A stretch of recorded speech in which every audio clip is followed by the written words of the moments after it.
Приветствую всех у себя на канале, меня зовут Кристина, я путешествую и живу в разных странах. Сейчас мы находимся в городе Паттайя, здесь остановились на 3 месяца, и сегодня мы отправимся, прогуляемся по этому городу и посмотрим, какие главные достопримечательности здесь есть. Ну а вас, как и всегда, приглашаю прогуляться с нами. Я даже иногда называю Паттайю по-тайскому.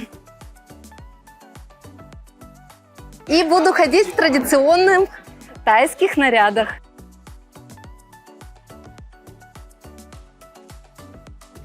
Лежачий Будда, моя тотемная статуя.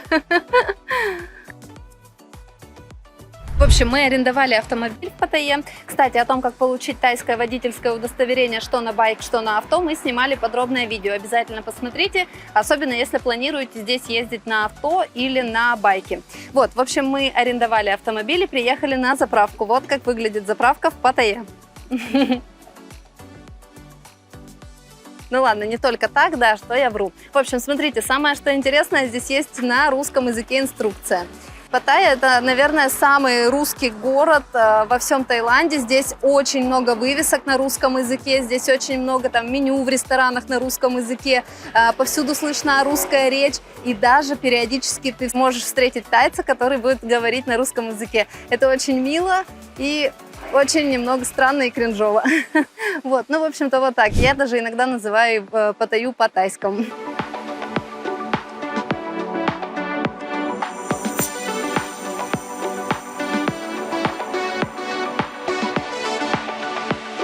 Ну что, приехали мы к одной достопримечательности. Я давно очень хотела посетить плавучий рынок. Посмотрим, какой он в Паттайе. Я читала, что вблизи Бангкока есть один плавучий рынок, но якобы вход туда стоит от 2000 бат до 4000 бат. И не знаю, конечно, насколько это правда, мы решили туда не ездить, потому что он все-таки находится далековато. И решили отправиться на наш местный рынок, который находится в Паттайе. Давайте посмотрим. К сожалению, буквально через пару дней после того, как мы съездили и сняли этот речной рынок, произошла трагедия. Вспыхнувший внезапно пожар практически полностью уничтожил эту интересную достопримечательность. К счастью, никто не пострадал, но рынок сгорел полностью. В этом видео мы увидим этот рынок в том виде, в котором он был до пожара. В общем, мы идем сейчас с парковки. Я вам сейчас покажу, как выглядит вход в этот рынок. Смотрите, какая вот лодка.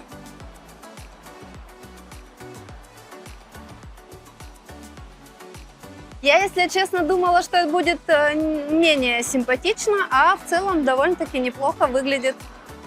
Здесь вот автобусы туристов уже навезли.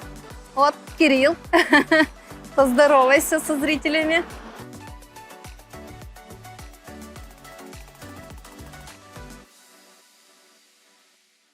Нас отправили покупать билеты.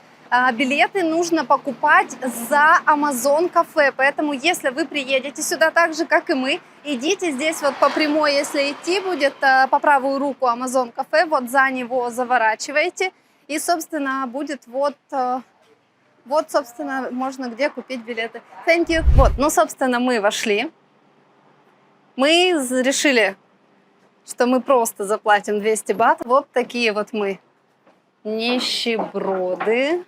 Ну ладно, это все шуточки. Ну, короче, вот, мы решили не кататься на лодках. Но вообще, наверное, это очень симпатично выглядит. Если нам понравится, то в следующий раз пойдем обязательно кататься на лодках уже будем. В общем, вот так выглядит вход.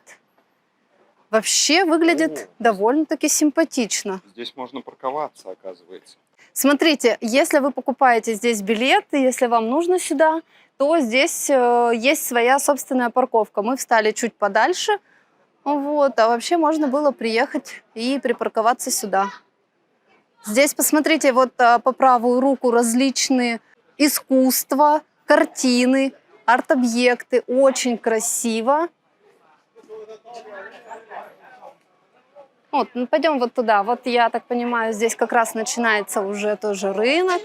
Ой, да, вот, собственно, настилы. Вот, посмотрите, традиционные тайские наряды. Мне, кстати, вообще очень нравится традиционная одежда разных культур. Я считаю, что это очень красиво.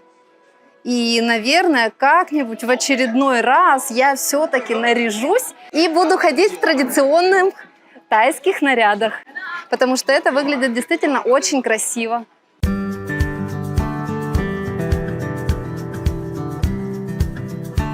Ну, собственно, так в целом здесь, как и обычный рынок, различные сувениры, товары. Кстати, вот тайские сумочки, очень красиво все выглядит. Плавучие или речные рынки – это территория, где на воде расположено множество лодок, на которых торговцы продают все, что угодно, от свежих фруктов и морепродуктов до одежды и сувениров. Это, по сути, обычные рынки, но которые расположены на воде, обычно в городских речных каналах.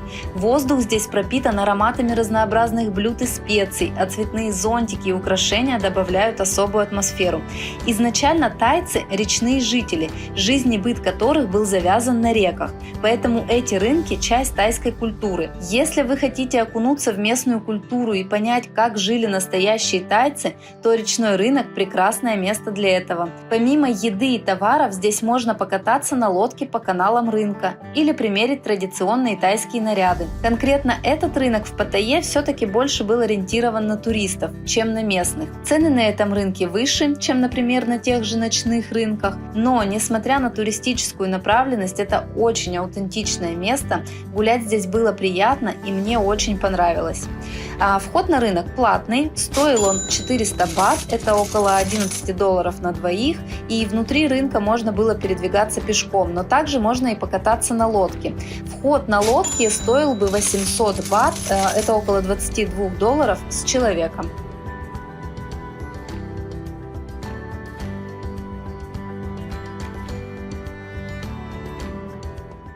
Короче, я думала, будет менее интересно, а на самом деле очень даже прикольно. Можно прогуляться вполне себе. Знаете, я чего не понимаю, что очень интересно, что на этом рынке, что на любом другом рынке, где мы бы здесь не были, нигде нельзя мерить одежду, которую здесь продают.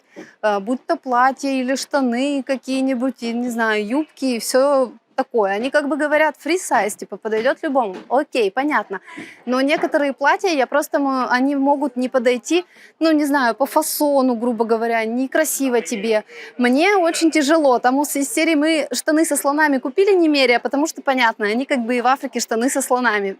И как бы все очевидно. Но какое-нибудь платьишко, мне нравится, здесь много всяких платьев. Я не могу взять, не примерив его, а никто не разрешает здесь их мерить. Поэтому я так и не разобралась, в общем, почему, что делать, как быть. В итоге я все хожу, мне они очень нравятся, но так еще ни разу их и не купила. Может быть, когда-нибудь, конечно, куплю, но пока вот, в общем, осталась я без платья.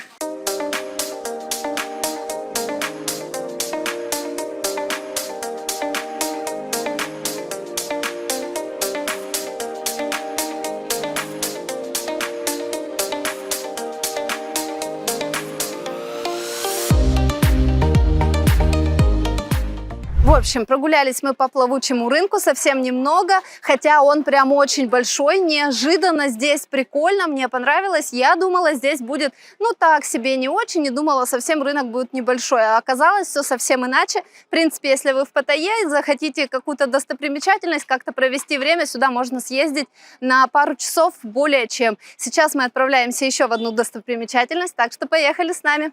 Изображение золотого Будды на скале Кхао-Чичан. Это еще одна достопримечательность, которая находится всего в нескольких километрах от Паттайи. Если вы находитесь в центре Паттайи, то до этого места можно доехать на такси или арендованном автомобиле всего за 20-30 минут. Это огромная скала высотой в несколько десятков метров, на которой изображен Будда в золотистых тонах. Выглядит очень красиво, но на территории делать особо нечего, и брать сюда отдельную экскурсию я бы не рекомендовала. Если же вы так же, как и мы, будете просто кататься на арендованном автомобиле по окрестностям, то заехать можно. Посещение этого места полностью бесплатно. Ну что, в этой локации мы все посмотрели. На самом деле здесь кроме как изображения Будды на скале и нечего больше смотреть. Поэтому мы отправляемся сейчас дальше. Но перед этим, следующим кадром, я хочу показать вам еще одно место, куда мы ходили, но оно не попало ни в одно из наших выпусков, поэтому давайте посмотрим на еще одну достопримечательность Паттайи. Самая первая достопримечательность Паттайи, которую мы посетили, это холм со статуей Большого Будды. Подняться на холм можно на такси, мотоцикле или даже пешком, если вы в хорошей физической форме и не боитесь бездомных собак, которые встретятся вам по пути.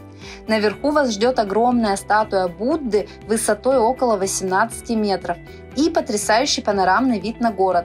На входе действует дресс-код, нужно закрывать плечи и колени. Там же абсолютно бесплатно выдают платки для этих целей. Кстати, посещение этого места тоже бесплатно. На холме есть не только большая статуя Будды, но и целый ряд меньших изображений Будды, которые представляют разные дни недели. Каждый день недели ассоциируется с определенной позой Будды, и многие верующие приходят сюда, чтобы почтить изображение Будды, соответствующую дню их рождения. По традиции люди приносят маленькие подношения в виде цветов, палочек для благовоний и даже еды. Считается, что это принесет удачу и благополучие в вашу жизнь. Кроме этого, находясь там, вы можете провести ритуал на удачу. На территории храма вы увидите ряд столбиков с указанием годов. Эти столбики предназначены для того, чтобы вы могли воткнуть в них палочку с завернутыми в нее деньгами. Считается, что это принесет удачу в соответствующем году. Сначала нужно выбрать столбик, который соответствует году вашего рождения. Затем возьмите небольшую палочку, они находятся там же, и заверните в нее небольшую купюру. Сумма не имеет значения, главное это ваше намерение и искренность. После того, как деньги завернуты, воткните палочку в столбик. Многие люди считают, что этот ритуал действительно работает, независимо от того, верите вы в это или нет. В традиционном понимании этот ритуал больше фокусируется на привлечении удачи и благополучия, чем на исполнении конкретных желаний. Однако многие люди считают, что момент этого ритуала является хорошим временем для медитации или загадывания желаний. Я лично так и сделала и загадала желание.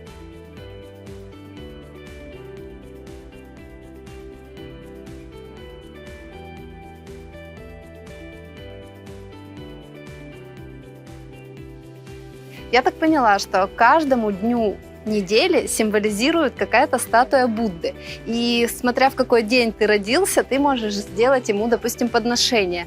Вот, я родилась во вторник. Как вы думаете, какая статуя Будды символизирует меня? Лежачий Будда. Моя тотемная статуя.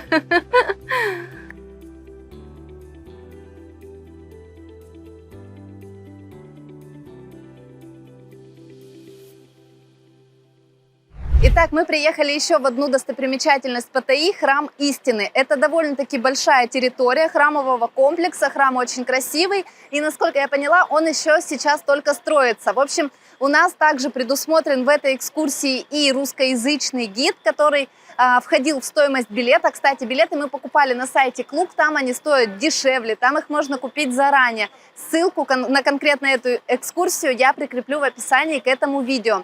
В общем, помимо этого, здесь еще есть разные развлечения. Также здесь есть издевательства над животными. Я крайне не рекомендую их посещать. Это в том числе катание на слонах. Вот. И множество, в принципе, других приятных развлечений здесь много. Катание на лодке. Вот давайте посмотрим, что у нас здесь есть. Вот, кстати, посмотрите, стоимость билета, если здесь покупать стоит 500 бат, мы купили за 400 бат. То есть у нас на двоих вышло 800 бат вместе с русскоязычным гидом. Вот такой храм, который мы сейчас будем смотреть. Это издевательство над животными, это мы не посещаем. Ну и, собственно, вот здесь можно покататься на лодочке, можно покататься вот на такой лодочке. И различные другие. Вот можно в тайских нарядах походить, пофотографироваться. В общем, у нас сейчас будет буквально через 20 минут гид, и мы пойдем смотреть и все, конечно же, показывать вам. Так что пойдемте с нами.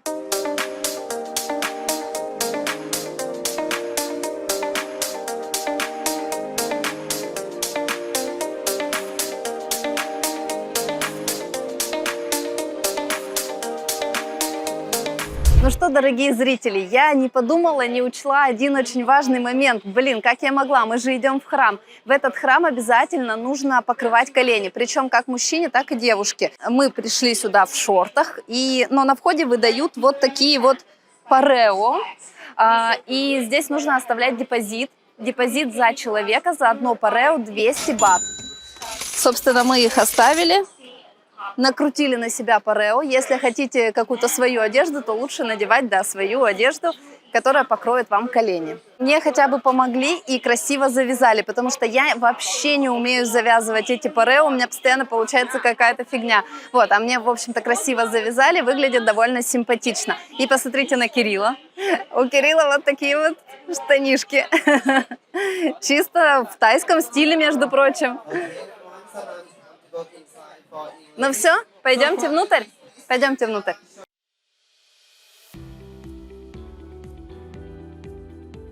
Ну что, как я и сказала, здесь продолжается строительство, и нам выдали вот такие вот каски. Но, как я поняла, это больше такое туристическое развлечение, и не более того, эти каски. Особенно они ходят ходуном, и вообще я даже не представляю, как ее надевать. Ну вот здесь, наверное, ее надо затягивать как-то. Ну, короче, сомневаюсь, что она от чего-то может защитить. Ну, разве что от дождя, который сейчас идет. Храм истины, расположенный в Паттайе, сделан полностью из дерева и, как уверяют гиды, построен без использования гвоздей. Строительство этого храма началось в 1981 году по инициативе тайского миллиардера. И при этом этот храм все еще находится в стадии строительства, а строительство планируют завершить только к 2050 году. Внутри храма можно увидеть множество резных узоров, различных скульптур, которые рассказывают о религиозных и философских концепциях. Сам храм действительно очень красивый, но на территории храма предлагают катание на слонах, как развлечение для туристов. Катание на слонах может показаться вам экзотическим и интересным опытом, но реальность гораздо менее романтична. Анатомически спина слона не приспособлена для переноски тяжелых грузов. На длительной дистанции это вызывает у них хронические травмы и боли, в том числе и перелом позвоночника. Поэтому, если вы действительно хотите насладиться наблюдением за этими удивительными созданиями, лучше выбрать экологические парки или заповедники, где предусмотрено только кормление, но не катание. А за самими животными в таких местах хорошо ухаживают, и можно увидеть их в более естественной среде. Это не только более этично, но и предоставляет вам возможность узнать о слонах гораздо больше.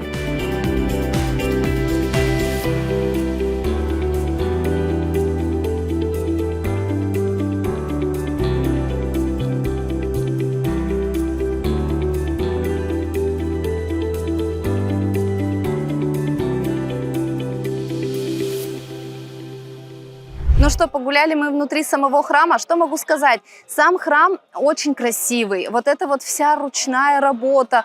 Он полностью сделан из дерева. Вот руками этих работников, которые на входе продолжают делать маленькие детали. Это все, конечно, выглядит очень красиво. Но сама территория всего этого комплекса, ну прям вообще максимально неприятная. Слоник, который вот просто, там есть детеныш слоника, я не знаю, сейчас я его сниму, он просто стоит и все время, которое мы находимся, делает одно движение назад, одно вперед, одно назад, одно вперед. Ну вообще просто максимально его жалко. Вот эти лошадки, которые облезшие, у которых нет ни еды, ни сена, ни травки, они просто стоят в песке. В общем, была я в некоторых храмах Таиланда, так вот этот выглядит, конечно, максимально как-то не настоящий, что ли, сделанный только для развлечения. И жалко, конечно, что развлечением здесь еще и выступают вот эти бедные слоники. Очень-очень их жалко. Вот, так что сюда мы, конечно, больше не пойдем никогда. 800 бат можно было потратить гораздо более приятно и интересно.